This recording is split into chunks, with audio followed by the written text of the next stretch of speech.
Hey everybody, welcome back to Vanta EDC. I'm going to be opening a new knife today that I have been interested in trying out. So yeah, we're just going to get right into it. I will take it off screen to unbox it just in case there's any personal information. But yeah, so as I'm doing this, I will explain. So this is a what do I want to say before you get to see it? This is very well taped up. Let's see. Um, yeah, this is super entertaining, isn't it? Yeah, basically, as you know, if you've been following my channel at all, I'm really into button locks and trying to kind of like on the quest to find the ideal button lock. And lately, I've actually been kind of on a large knife kick, irrespective of the button lock aspect. And for a long time, I thought, I don't want a knife that's larger than larger than a 3, maybe 3 1/4 inch blade. Don't want it to be over 3 and 3.5 ounces at most. But I've tried a few great large knives lately because really I honestly hadn't handled many large knives before. So this is kind of like my first time, or only recently basically have I been getting into that realm. Let's see. Oh, nothing in it. Okay. Bunch of plastic bags and packaging. So, I'm gonna put this on the pouch on screen, and you'll see at least the maker of this. This is a Les George knife, and so this is Les George is known for large tactical folders, and so this in particular caught my interest for an obvious reason that you'll see. It's kind of this is like a morale patch basically. Yep, it's a nice patch to come on the pouch. But oh, you see a little peek right there. So, okay, interesting. And the guy I got this from, he also gave me threw in a clip, a deep carry clip for this, because as you can see, it doesn't have that. So, yeah, this is, if you don't know what this is the VECP button lock. The VECP, my understanding is VECP is like the production of his custom Rockeye model. And so, yeah, within the last year or so, I think he started releasing the button lock version of the VECP. And someone probably better, knows what that stands for. I remember hearing it at some point. I don't remember what it stands for. But basically, this is a titanium frame button lock and it is on washers. So, yeah, this is a heavy knife. It's over 5 ounces. I believe the blade is supposed to be 3.5 inches around. So it is not a small knife by any means. This is, as you can see, an Unlimzon, which is one of the few large knives that I've had recently that's made me, be more interested in large knives, more than I previously thought I might be. And so, yeah, this is it right here. Let's put this off to the side here. Yeah, let's take a look at it.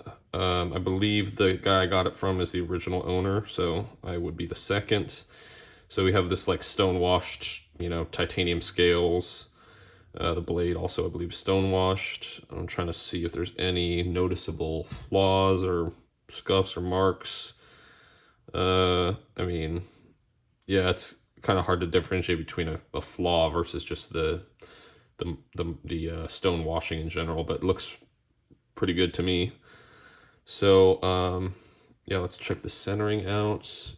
Yeah, it looks almost perfect. Let's see. Let's get a good angle for you guys there. Yeah, looks pretty close to perfect, if not perfect. Oh, I noticed on these studs you have kind of like these. It's kind of like a three-winged head or whatever you want to call it, 3-wing stud. So interesting. Okay. Yeah, if you're curious, this is not the button itself. This is like the housing, I guess, for the spring to go through the scales. I guess maybe he didn't have enough, maybe based off maybe the strength, the spring strength he wanted. Maybe he couldn't really fit that into the scale itself, so he extended it this way. I don't know. But yeah, let's go ahead and open this. Ooh. Wow, that's even smoother than I thought being on bearings. Wow. Or sorry, not on bearings, on washers. Oh my gosh. That is, yeah, I was expecting, oh, okay. Let's see if I can get the reverse flick. There you go, okay. Ooh, it's hefty too. You can you can feel it swing out. Wow, that is truly impressive. Okay, I'm hearing, I don't know if you can hear that, but as I'm depressing the button initially, it sounds like there's some grit in there or something, so maybe I'd have to open this and clean it up. But man, that is impressively smooth. So yeah, this is supposed to be on bronze washers. I mean, it's probably almost impossible to see through here, but this, unless the original owner changed something, it should be on washers. So that's interesting to me because I don't know of, I mean, I'm sure there are some out there. I'm not saying there aren't, but I just don't know of any current button lock production models that do run on washers. I only know of ones that, like, it seems like everything runs on bearings. So wow, that is. I wish I had my Mordax. I guess I have a Malibu here to compare it to real quick, but I don't have my Mordax with me. But so, I mean, this is on bearings. It's very snappy. It's obviously a lot smaller, as you can see there. But even the action on this, you can feel it. And there also is probably some grit in the bearings here, maybe a little bit, not a ton. But man, this, I mean, the benefit, of course, with washers is that you're less likely to get crud in the action, basically. So, I mean, the plunger notwithstanding, the actual pivot action is, man, this is gonna be hard to see, because like I wasn't sure how much I'd like this, and I was thinking I might just have to, because I'm trying to like kind of to a certain extent keep my collection at a minimum number, not have it go out of hand numerically. So I've been like trying, like with the knives that I currently have and I think that I want, I'm trying to narrow that down. Okay, interesting. Here, look at this. So for a second I thought like, yeah, see, I'm pressing it all the way down, and now that's interesting. So maybe there's just a certain, let's see.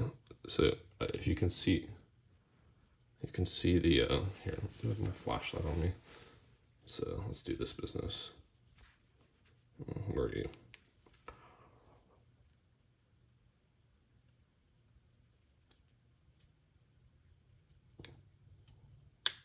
So, sorry, my flashlight was in my mouth, so I couldn't talk. So yeah, what was I saying? Can't remember what I was saying. Anyway, so the action is very smooth, obviously. Yeah, it's just, man, it just glides. It feels so different from the bearing button locks because this is my first time trying a button lock on washer, so it just feels honestly better. Like, it's not as snappy, but that might be in part because of the size. But man, it's funny because it's like I both really wanted to like this and in a way didn't, which is dumb when you think about it, but wow, okay. This, I mean, goodness gracious. All right. So yeah, that's smooth action. It's a button lock, so it's very easy to disengage. Let's actually see what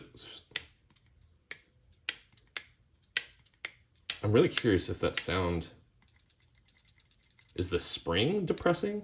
You hear that? Not that part.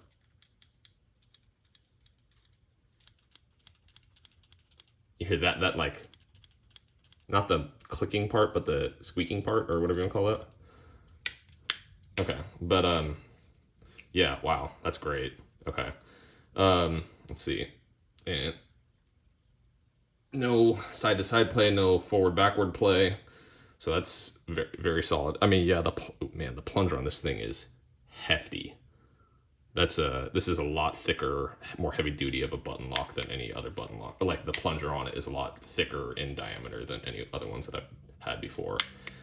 It's a great lockup. The ergonomics, so it has this very generous finger choil right there, and it's very open. Otherwise, it's nice and smooth here. So my hands are a little sweaty right now, but so it does feel a little slippery because there is no traction at all. There's chamfering here, so it feels nice in hand. It doesn't feel bad. I like this thumb ramp with this jimping is too big to like. This is super slippery right now. This is not doing much for me at all. That could be partially, but like I think he kind of I assume, yeah, like from the shop, it's like very knocked down, the jimping there, so it's not very it doesn't give you much friction. So I don't know if that was intentional or not, or yeah, why that might be the case. So it melts into the hand, it feels like, and this clip is very low profile. The bill is not bothering me at all. It's getting me, I guess, it's not really digging in. I am going to try putting this on at some point to see if that, just because I do like having a deep carry clip, but we'll see if it actually is, if that introduces any, hot spots. Okay. So yeah, no real hot spots to tell of. This obviously is not a factory deep carry clip. It's just a no standard, pretty, I don't know, run of the mill clip. Yeah. Yeah, I would love to have some texturing on this, I think, because right now my hand is very slippery. It feels like it's this oil. This is almost has oil on it or something. Maybe it does, but I don't think so. Okay, let's take a look at the scales. There is some milling in there. There's a big pocket on the show side there, and there is a big, basically an equal size pocket on the. Oh yeah, I do see a lot of oil inside. It's very like shiny. So yeah, I see that pocket there. It's a very large pocket. So it is milled out. It's still a very heavy knife. I believe this is like 5.3 ounces or something, and like the Unumzan is just over 5 ounces, like 5.1 maybe. So the difference between these two is very little, as far as I can tell. It does have a, I don't know, something about it feels. It does feel heavier. It feels heavier. Not like crazy heavier, but it feels heavier than the Zon, for those of you who felt one of those. Man, oh gosh, this is going to be my new EDC for a little bit at the very least. Goodness gracious, like that's. Sorry, I'm getting distracted. Okay, let's look at the blade. Let's look at the edge bevel. Let's see, catching it good right there. Yeah, looks pretty even on that side. Let's see, catching it there. Yeah, let's do a paper cut test right here. Oh, shaving off just the. Oh.